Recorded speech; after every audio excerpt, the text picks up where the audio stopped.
20 साल की उम्र में सफेद बाल और 25 की उम्र में झड़ते बाल। आज ये कोई बीमारी नहीं है, बल्कि एक लाइफस्टाइल बन चुकी है जो आम जिंदगी में हर किसी की प्रॉब्लम है और हर कोई इससे परेशान है।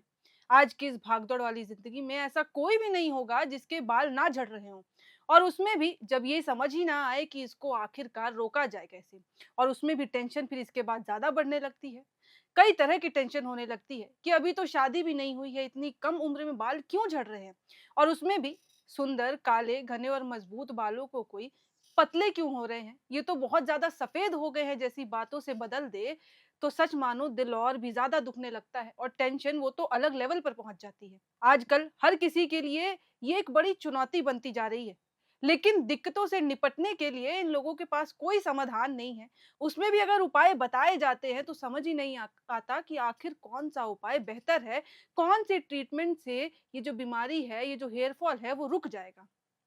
कौन सी विटामिन्स खानी पड़ेंगी, किस चीज़ की कमी की वजह से ये हो रहा है, ये सब सोच के और भी ज़्यादा माथा फटने लगता है।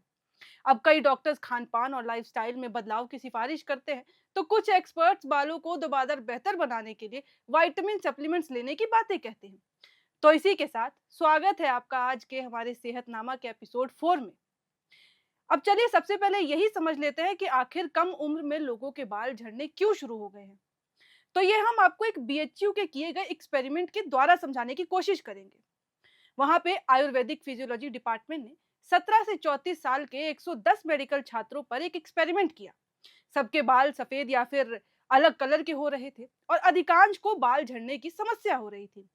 और एक्सपेरिमेंट में ये पाया गया कि उनमें से 64% लोग रोज फास्ट फूड कंज्यूम कर रहे हैं। घर का खाना या नॉर्मल खाना तो जैसे मानो भूल ही गए हों। जिसमें से 70% जो है वो नशे के आदी भी थे। और कुछ बालों में शाइन लाने के लिए बालों में जेल या फिर स्प्रे का इस्तेमाल करते हैं।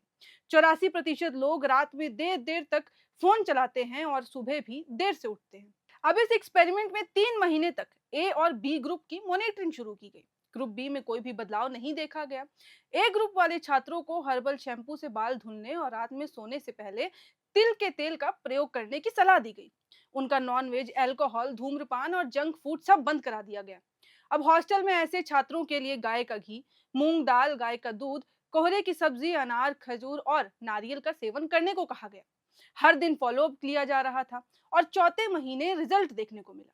और इस एक्सपेरिमेंट को बकायदा web of science index journal of Ayurveda integrative ने भी स्वीकृति दी थी।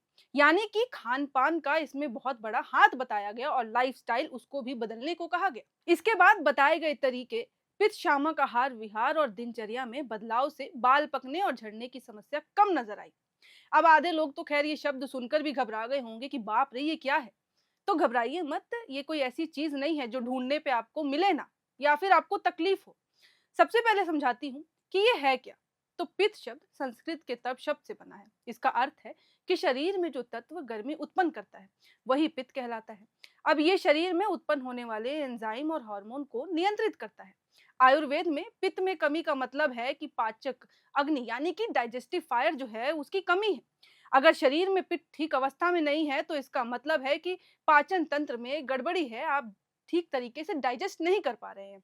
और जिस व्यक्ति के शरीर में पित्त दोष ज्यादा होता है वो पित्त प्रकृति वाला कहलाता है, यानी कि एसिडिक और ज्यादा गर्म खाने से परहेज करना चाहिए, ये ऐसा डॉक्टर्स कहते हैं।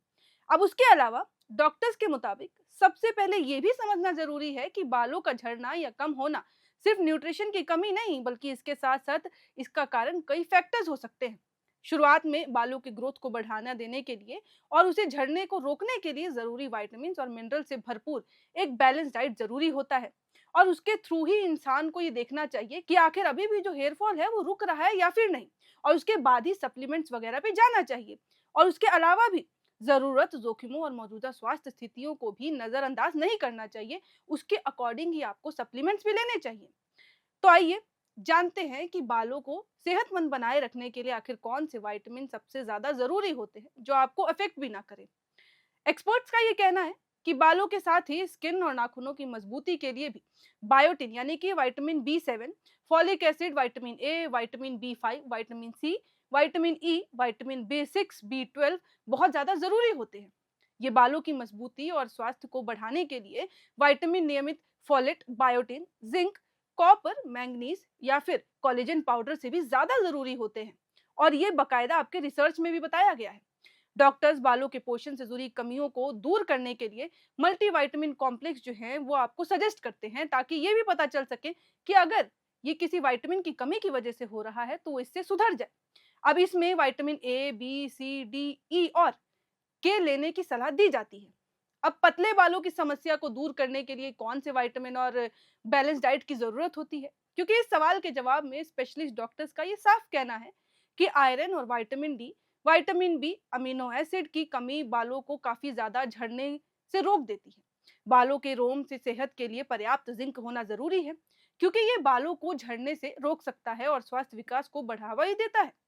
वहीं ओमेगा 3 और ओमेगा 6 जो है वो फैटी एसिड बालों के रोम को खोलने और विकास के साथ ही उसे मुलायम और चमकदार बनाए रखने में मदद करता है। इसीलिए आपने नोटिस भी किया होगा, कई लोग जो है वो अपने आहार में ऐसे कैप्सूल्स का इस्तेमाल करते हैं, क्योंकि हेयर एक्सपर्ट के मुताबिक बालों के लिए जरूरी विटामिन के सप्लीमेंट लेने से पहले ये कोशिश करना चाहिए कि आपके खान पान में बदलाव और रोजाना कुछ समय धूप में रहने के जरिए किसी कमी को पूरा कर लिया जाए, ताकि आपको ये सप्लीमेंट्स लेना ही ना पड़े।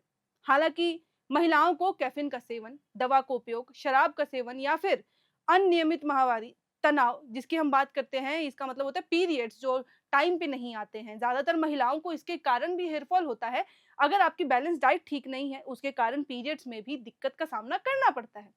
हालांकि अलग-अलग जेंडर, एज और सेहत से जुड़े दूसरे फैक्टर्स को देखकर डॉक्टर विटामिन सप्लीमेंट जो है वो आपको सजेस्ट करते हैं। बालों की दिक्कतों को दूर करने के लिए विटामिन सप्लीमेंट लेने के साइड इफेक्ट के बारे में भी डॉक्टर्स जो है उससे पहले आगाह कर देते हैं, क्योंकि हर किसी की बॉडी अलग होती है, किसकी बॉडी कैसे रिएक्ट करेगी वो अमूमन लेने के बाद ही पता चलता है। हालांकि वे इसकी आशंका को बेहद कम बताते हैं। उनका ये कहना होता है कि साइड इफेक्ट के तौर पर कभी-कभार मामूली हार्मोनल इशू भी जो हो वो होने लगते हैं, जिसकी वजह से लोगों को दिक्कतें होती है, लेकिन इसका मतलब ये नहीं है कि कोई गंभीर समस्या हो। वहीं डॉक्टर्स ने ये भी सलाह दी है कि नौबत तब आती है आप लोगों को जाके डॉक्टर्स को दिखाने की, अगर आपके दिन में 100 से ज्यादा बाल झड़ रहे हो, या एकदम से अगर आप कंघी कर रहे हैं तो एकदम से गुच्छे ही आ जाए, तब आपको खास तौर पर डॉक्टर के पास जाने की जरूरत है, क्योंकि अमूमन तभी इसको हेयर फॉल कहा जाता है। लेकिन अगर आपके 70 टू 80 बाल झड़ रहे हैं या फिर कभी कभार 100 बाल झड़ने लग रहे हैं, तो इससे कोई दिक्कत की बात नहीं है, वो डेली लाइफ का हिस्सा है, वो सिर्फ खान पान से सुधर जाएगा। लेकिन अगर इससे ज्यादा बाल झड़ रहे हैं, तब आपको प्रोफेशनल्स के पास जाने की जरूरत है, डॉक्टर के पास जाने की जरूरत है, क्योंकि वो आपको आपके हेल्थ इशू की वजह से भी हो सकते हैं। इसीलिए ये कहा जाता है कि अपना खान पान हमेशा सही रखना चाहिए, और किसी भी बीमारी की सबसे बड़ी कारण होती है आपकी लाइफस्टाइल, आपकी डाइट और आप किस तरीके से अपनी बॉडी को मेंटेन कर रहे हैं। अगर ये 3 चीज़ें आप ठीक से कर रहे हैं और तो भी बाल झड़ते हैं, तभी इसे दिक्कत बताया जाता है। तो आज की हमारी इस वीडियो में इतना ही। और आप क्या चाहते हैं कि अब नेक्स्ट एपिसोड में आपको कौन से मुद्दों के साथ वापस लौटते नजर आए, वो कमेंट बॉक्स में लिख के ज़रूर बताइएगा। आपको अगर हमारा ये सेहतनामा का एपिसोड अच्छा लग रहा है, तो ये भी कमेंट बॉक्स में लिख के ज़रूर बताइएगा। वीडियो को लाइक करें, शेयर करो, चैनल को सब्सक्राइब नहीं किया है तो वो भी कर लें। और बाकी इस एपिसोड में फ़िलहाल इतना ही, मिलते हैं आपको नेक्स्ट एपिसोड में। बहुत-बहुत शुक्रिया।